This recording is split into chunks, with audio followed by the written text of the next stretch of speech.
In today's video, I'll show you this stack of $1.50 comics and 50-cent magazines that I picked up at Pulp Comics Games. Check it out.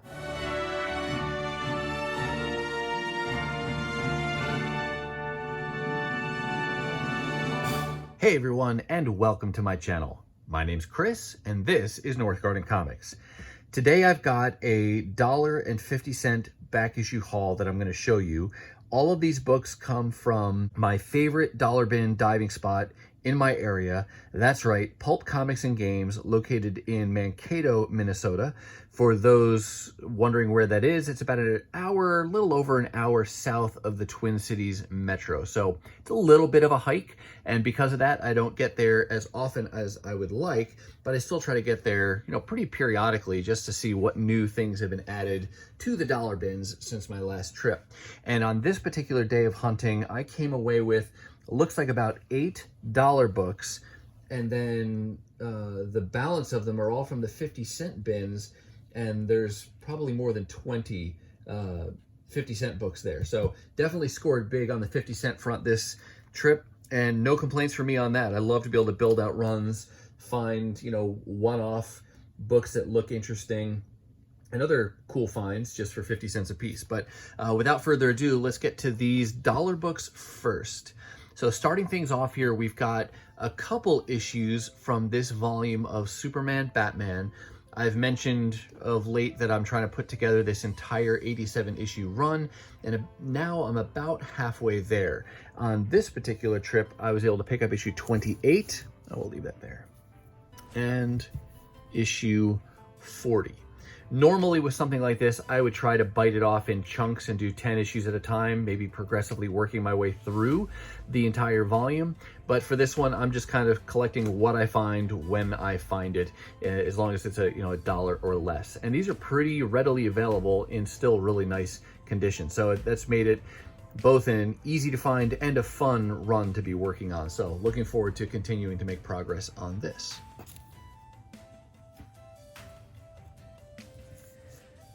Next up here, got an issue from well, it's not Peter Parker Spider-Man. This is Spider-Man Volume 1. This started in 1990. This is issue 85.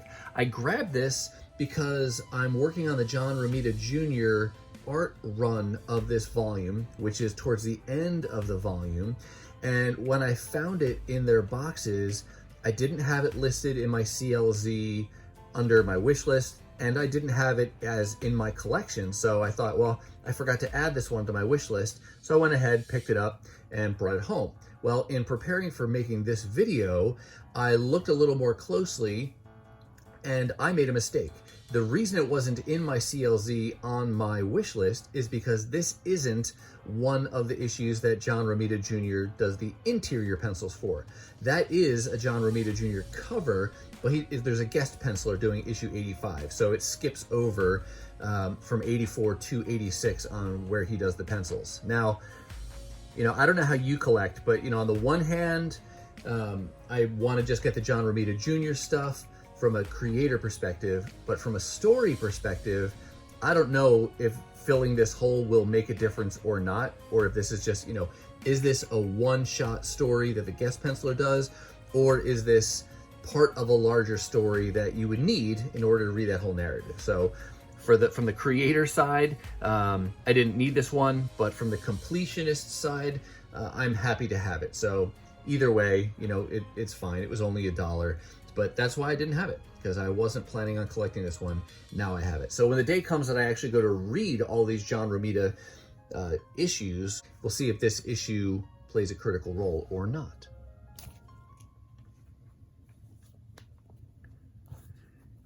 Here we've got a book from a recently completed X-Men title called Sword. This was a title that I was collecting new every month, and I was pre-ordering it on DCBS, but I don't remember exactly why. Maybe there were just too many things that I wanted to pre-order, but for one reason or another, I did not pre-order the issue 11, which was the final issue of the volume.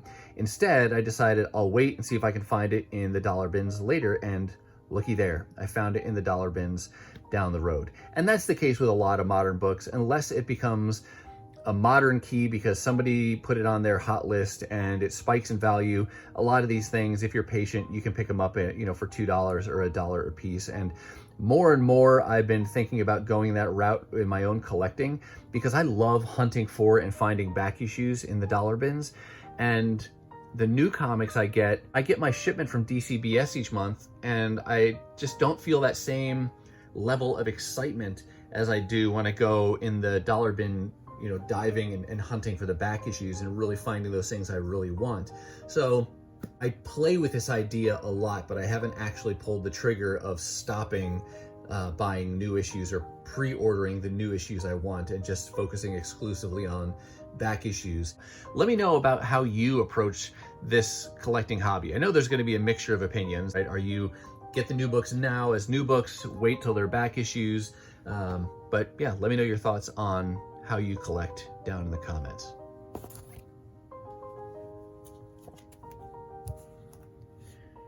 Here we've got an older issue of Transformers, relatively speaking. This is from 2007, one of the first limited series that IDW did with the Transformers title. Once they got that license, they did a 6-issue story called Infiltration, then they followed it up with a 6-issue story called Escalation, and then the third one was called Devastation. I think that's the order that it went. And I have all of the issues, but most of them had an A and a B cover at least.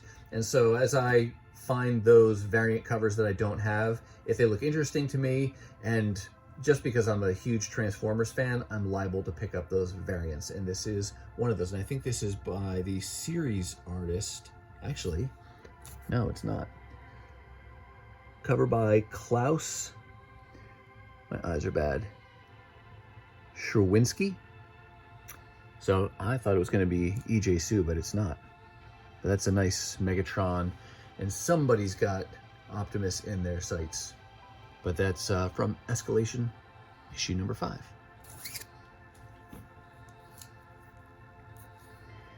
Next couple issues here. I have seen these plenty of times before. This is from the 5-part limited series focused on this new character called Star, who made her first appearance in the current Captain Marvel ongoing series. I wasn't collecting Captain Marvel at that time, so I don't have her first appearance. And I got the first issue of this limited series, but let the rest of them go. And I haven't ever really felt compelled to finish that limited series. But now that I'm more actively collecting the current run of Captain Marvel, I thought, well, that'd be nice to go back and fill in that limited series. Like I said, I already had issue 1. Some point in the past, I picked up issue 2, and now I have issues 3 and 4 for just $1 a piece. And I don't have it to show you today, but I have since getting this haul, I have gotten to issue 5. So got that whole thing, and now I can read the whole story. But looking forward to just kind of building out this Captain Marvel corner of the Marvel Universe.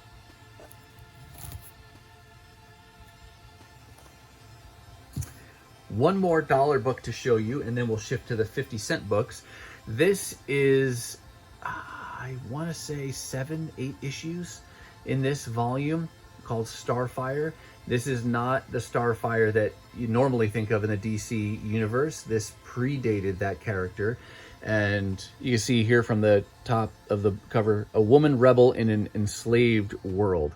And I had seen this exact issue, this copy, at Pulp Comics on multiple different occasions and toyed with buying it, but then left it behind because I don't know anything about the character. I never read the series. I have no strong connection here or reason to buy it other than it's cool colors. It's a cool Bronze Age book that just seemed like a fun pickup for cheap.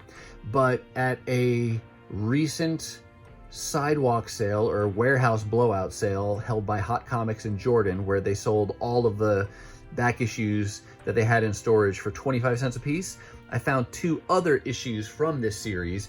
And then once I had those for 25 cents a piece, I thought, I wonder if Pulp still has that issue number 1 for $1. And I was able to get back there, and on this trip they had it, so I figured I'm taking it home with me. So now I have 3 of the 8 or so issues in this series. I don't know that I'll ever get the rest of them because I've never seen them before, these 2 instances, but it was still just a fun Bronze Age pickup.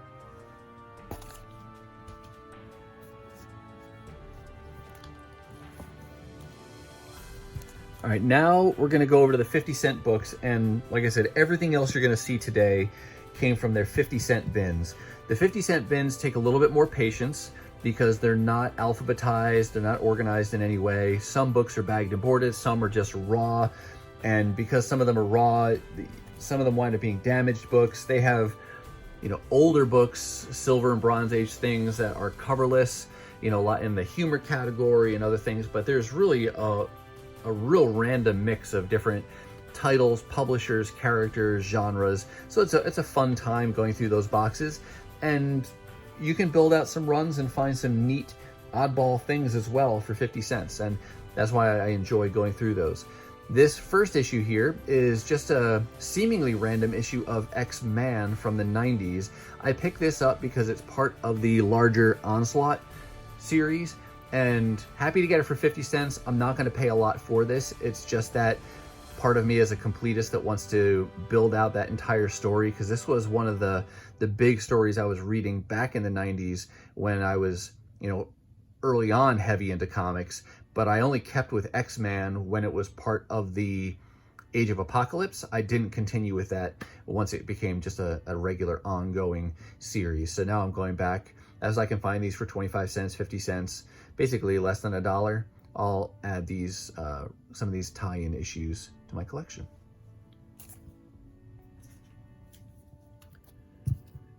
Here we've got issue 2 of this 4-part series focused on Chamber. This is the first time I bought this book. I actually wound up buying this twice because when I bought it on this occasion, I forgot to enter it into my CLZ, and then I wound up buying a duplicate at a different sale. So now I have 2 copies of this, but I picked up my first copy for 50 cents at Pulp Comics. Got these because of the Chris Bacalo cover art.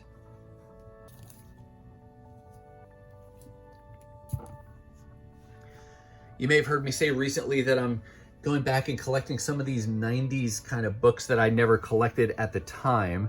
And this is one example. I really don't know much about what's going on in the story other than it's some kind of crossover between this Ultraverse in Malibu Comics and then the X-Men. So you've got this series called The All New Exiles versus X-Men, and this is the issue 0. I think I have 2 copies of this now because of the variants. This was just a neat looking cover. I like the colors on this. It's got the background, at least, has a bit of an homage kind of feel to it from the Days of Future Past and the Uncanny X-Men.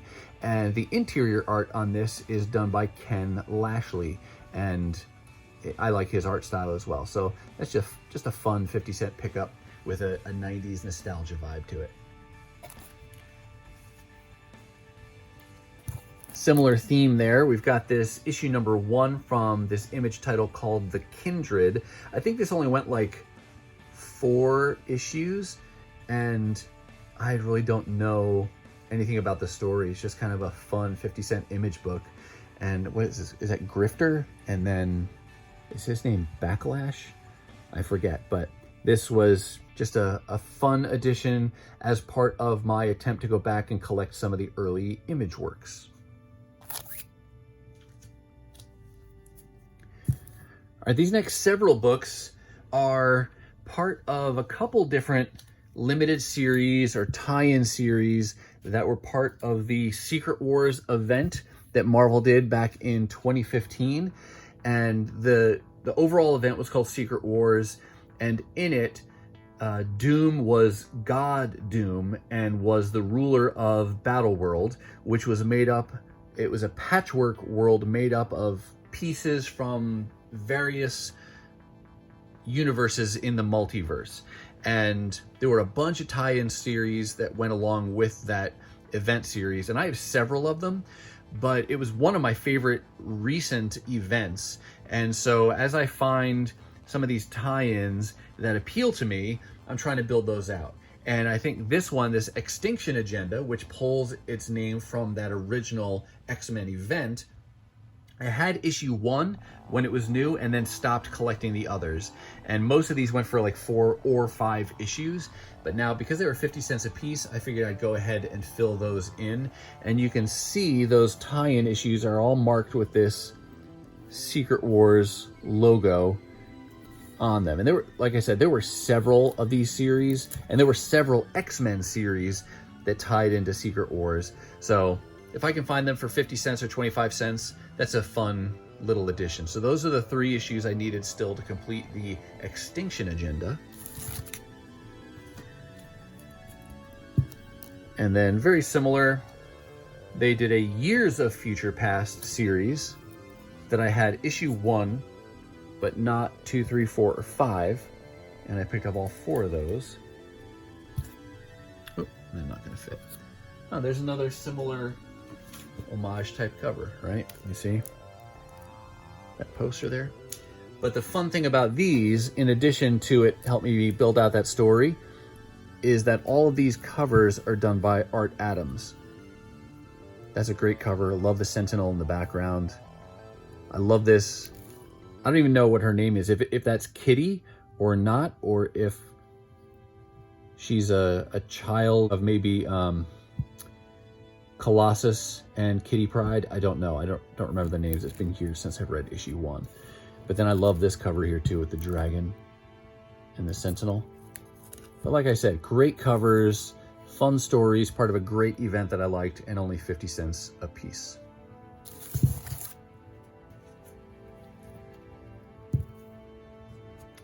I don't really know what to say about this book. It's called Gazillion, and I don't know anything about it, but I liked the colors.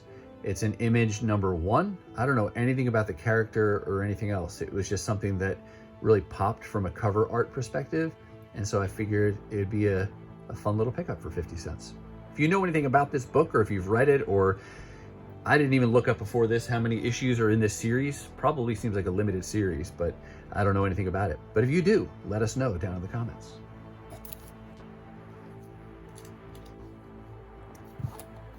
I recently showed in a haul that I picked up issue 6 from this Silverhawks series. I loved this cartoon when it was on TV, and on this day of hunting, I found issue 2. So again, just a fun, nostalgic buy for cheap.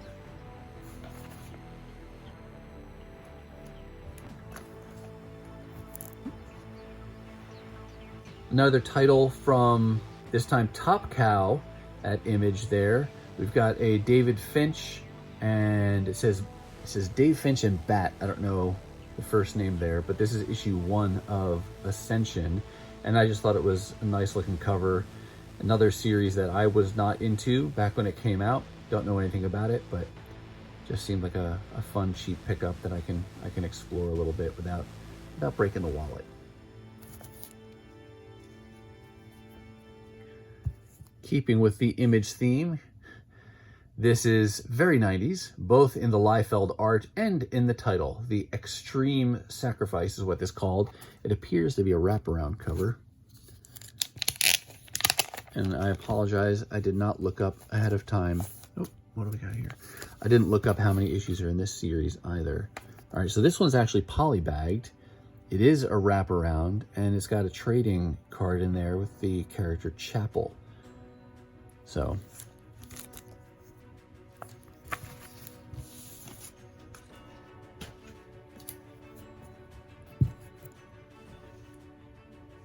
if you know X-Men comics, you know that there is no end to the limited series that Marvel has done over the years for the X-Men. So many that I doubt anyone could name them all. I don't know how many people have actually even heard of all of them. And for me, this is one I've never heard of before. X-Men Worlds Apart. No idea what this is about. Seems to be a Storm-related story, but this is issue number 3 of 4. And because the cover's pretty cool looking and it's a new X-Men limited series, I figured, what the heck, I'll grab that for 50 cents. And we'll see if I can find the other issues down the road. I don't even know if I've really looked at this yet. Should we take a peek? Is it? Oh, it's kind of... Oh. The flap is torn off.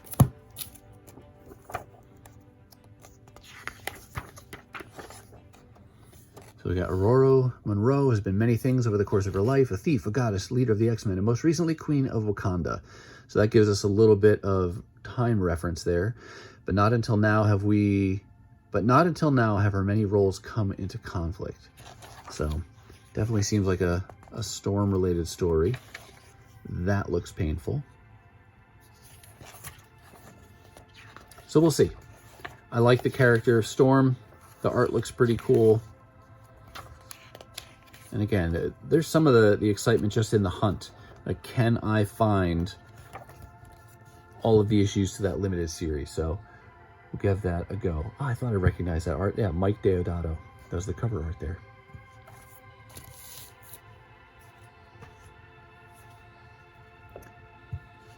Another 90s image book, codenamed Strike Force.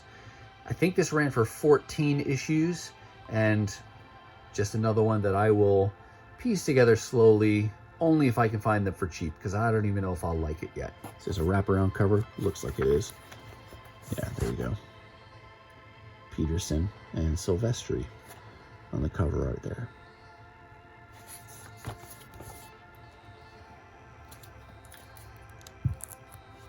Here's another one of those Secret Wars tie-in series. This one titled Marvel Zombies.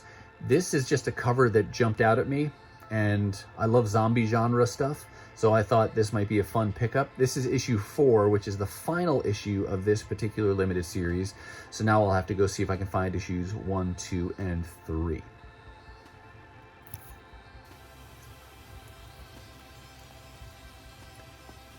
Got a couple books here. Sorry, I'm trying to pull these out of order. A couple Superman-related books. Never saw this before.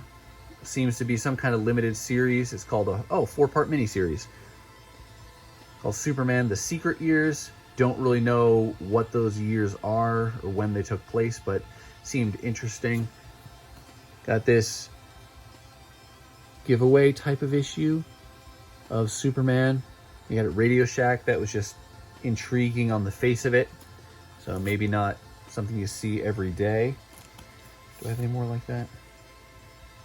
No, I think just those two like that. But I do have a couple more DC books here to show you.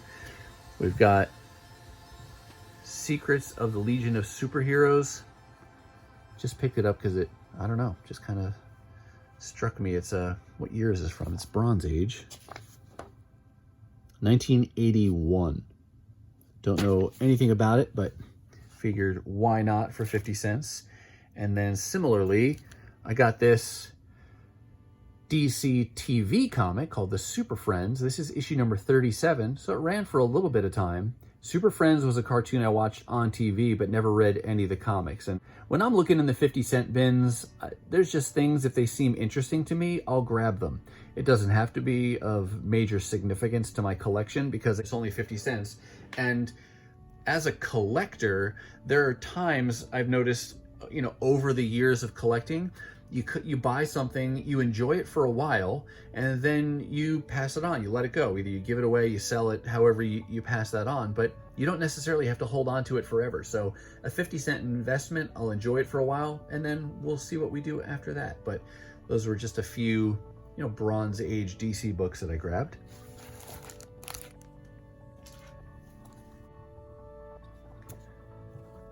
I mentioned before that I'm trying to piece together the current Captain Marvel volume, and I thought I scored big with this issue number 5 because it's the lowest number that I have so far in this volume. But when you're in the 50-cent bins, sometimes I'm not paying super close attention, and I noticed after the fact that it's got this nasty crease going on down here and a tear. So this is one that I want to have longer term. So I'm going to hold out or not hold out, but I will continue to look for a replacement copy of issue number 5. But again, fortunately, it was only 50 cents, so I'm not out major dollars due to that damage.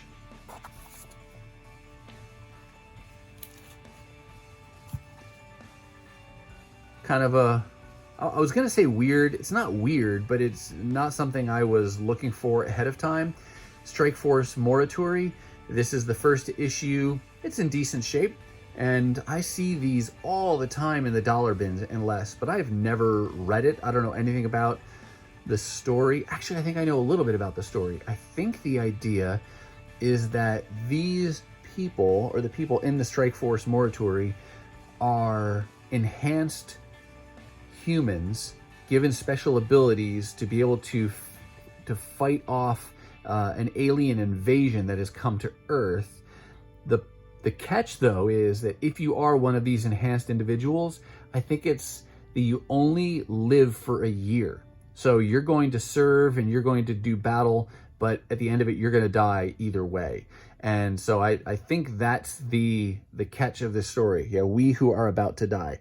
So seemed interesting. And what better place to start exploring that than with issue number 1? So 50 cents, why not? I got one more thing to show you here. Really 8 more things, but of the same variety. These are magazines, not comic books. Wasn't looking for these. They just happened to have them, and I thought, hey, those are pretty cool looking. And I may have mentioned this before. My wife and I are big Star Trek fans. Our first Star Trek series was Star Trek The Next Generation. We started watching it in the late 90s, so it was already in syndication at that point and just, running as reruns. But we would watch a couple episodes a night because it was a channel that would play like, one at 11 o'clock and another one at midnight. We love that, and we've been watching a lot of the other Star Trek series in the last few years. We watched Deep Space Nine, we watched all of Voyager, we've been watching Strange New Worlds, we've been watching some of Discovery. So you get the idea. We're watching lots of Star Trek stuff. And when I saw these, they just seemed really interesting because this was the introduction we had to the Star Trek franchise. Look at that, they got posters in here that are still in here. And I'm really torn by this because part of me wants to pop these out and see the posters, but then another part of me says I want to leave them intact just the way they are. And in the top here, it gives you a volume number and then the season. So the first, it looks like they did 4 a year. So issue 1 kicked everything off. And then 2, 3, and 4 were also part of that 88-89 season. And then starting with, sorry for all the confusion here, issue 5, here's the, 88-89, sorry, 87-88, season 2 is 88-89, and then the final issue I have is issue 9, which kicked off the 3rd season of 7 that ran for Star Trek Next Generation. But again, just for Star Trek memorabilia, this is a neat pickup, and most of them, if not all of them, have these posters at the center. It's just some neat memorabilia for fans of the show. And this was a set of books that I was like, well, we'll get rid of these eventually. And my wife was like, I'm keeping those. I want to keep those for my own Star Trek collection. So we're going to hold on to these. So I've got to go get some magazine bags and boards so we can bag these up. And again, they're not in pristine condition, but I wasn't looking for them anyway. I never see these. Just a fun...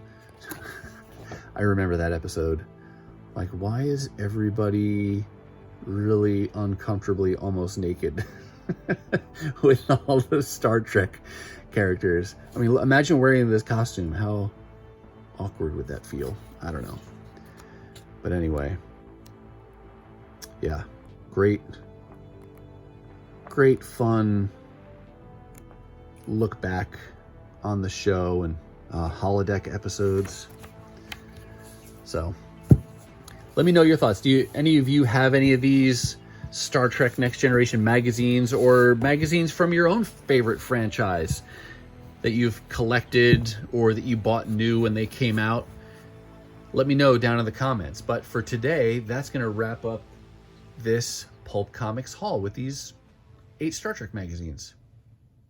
All right, that's going to do it for me, and that's going to wrap up this dollar bin and 50-cent bin comic haul from Pulp Comics and Games. But I'm always curious, what about you? What kinds of things have you been finding in your own comic book adventures? Let me know down below. Now, if you're not quite ready for the YouTube fun to stop, I have hand-selected a couple videos here for you to check out.